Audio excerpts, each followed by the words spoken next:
ሰላም ጤና ይስጥልን የተከበራችሁ የቻናላችን ቤተሰቦች እንደምን አላችሁ? ለሰዓቱ የተመረጡ መረጃዎችን ይዘን ቀርበናል። አብራችሁን ቆዩ። 2 ኢትዮጵያውያንና 4 የፓኪስታን ዜግነት ያላቸው ሰዎች ሰውን በማገት ወንጀል ቁጥጥር ስር ዋሉ። በእገታ ወንጀል የተጠረጠሩ የሀገር ውስጥና የውጭ ዜጎች በቁጥጥር ስር መዋላቸው ተገልጿል።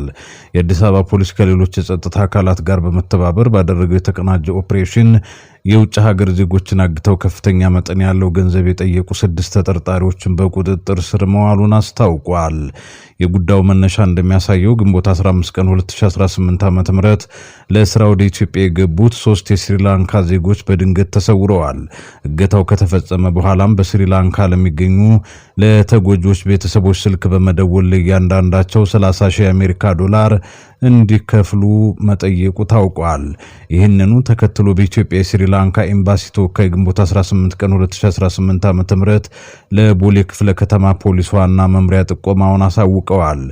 ሪፖርቱ እንደደረሰው የአዲስ አበባ ፖሊስ ወንጀል ምርመራ ምክትል ዋና ጠቅላይ መምሪያ ልዩ የክትትልና የምርመራ ቡድን በማዋቀር ወደ ስራ መግባቱን ይገልጻል።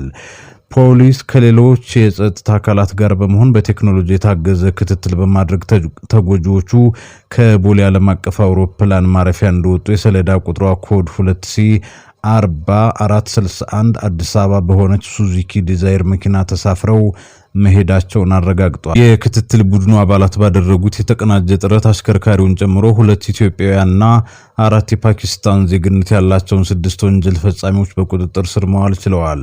ወንጀል ፈጻሚዎቹ 3ቱን የስሪላንካ ዜጎች በሻሸመኔ ከተማ ወረዳ ቡቄ ቀበሌ 4 ልዩ ቦታው ደራርቱ ሆቴል ጀርባ በሚገኝ አንድ መኖሪያ ቤት ውስጥ በአንድ ክፍል ዘግተውባቸው እንደተገኙ የአዲስ አበባ ፖሊስ ዋና ጠቅላይ መምሪያ አስታውቆ ምርመራውን አጠናክሮ መቀጠሉን ገልጿል። ይህን ውስብስብ ወንጀል በአጭር ጊዜ ውስጥ ለመበተንና ተጠርጣሪዎቹን በቁጥጥር ስር ለማዋል የብሔራዊ መረጃና ደህንነት አገልግሎት፣ የፌዴራል ፖሊስ፣ የኢንፎርሜሽን መረብ ደህንነት አስተዳደር፣ በኦሮሚያ ፖሊስ ዋና ጠቅላይ መምሪያ፣ የሻሸመኔ ከተማ ፖሊስ መምሪያ እንዲሁም የአዳማ ፈጣን መንገድ ኢንተርፕራይዝ ከፍተኛ ድጋፍ ማድረጋቸውን በመጥቀስ የአዲስ አበባ ፖሊስ ዋና ጠቅላይ መምሪያ ለተቋማቱ ምስጋናውን አቅርቧል። በአርሲው ጥቃት መንግስትና የኦነግ ጦር እርስ በርስ እየተወነጃጀሉ ነው ሲል ቢቢሲ ዘግቧል። ባለፈው ቅዳሜና እሁድ በአርሲ በሚገኙ 2 ወረዳዎች በተፈጸመው ግድያና የቤተ ክርስቲያን ቃጠሎ መንግስትና የኦነግ ጦር እርስ በርስ መካሰሳቸውን ቢቢሲ አፋን ኦሮሞ ዘግቧል። እንደ ዘገባው የኦሮሚያ ክልላዊ መንግስት ኮሚኒኬሽን ቢሮ ባወጣው መግለጫ ይህንን ድርጊት የፈጸሙት የኦነግ ተዋጊዎች መሆናቸውን ገልጿል። ቢሮ በመግለጫው ድርጊቱ የተፈጸመው 7ኛውን ብሔራዊ ምርጫ ለማደናቀፍና ዜጎች በብሔርና በሃይማኖት እርስ በርስ እንዲጋጩ በማቀድ እንደሆነ ማስረዳቱን ዘግቧል።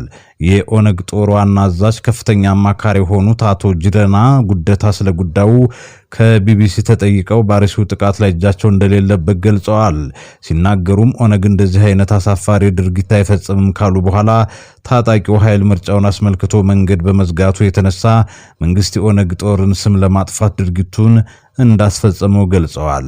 የአካባቢው ነዋሪዎች ድርጊቱን የፈጸሙት የኦነግ ጦር አባላት መሆናቸውን መናገራቸውን በተመለከተ ከቢቢሲ የተጠየቁት አቶ ጅሬና ሲመልሱ በሰንቀሌ ወታደራዊ ካምፕ የሚሰለጥኑ ኃይሎች አሉ። እነዚህ የሽመልስ ሸኔ ሲሆኑ የኦነግን ስም ለማጥፋት የሚሰለጥኑ ናቸው ብለዋል። የድሮን ድብደባ ተፈጽሞብናል ሲሉ ዶክተር ደብረጽዮን ገብረ ሚካኤል ገለጹ።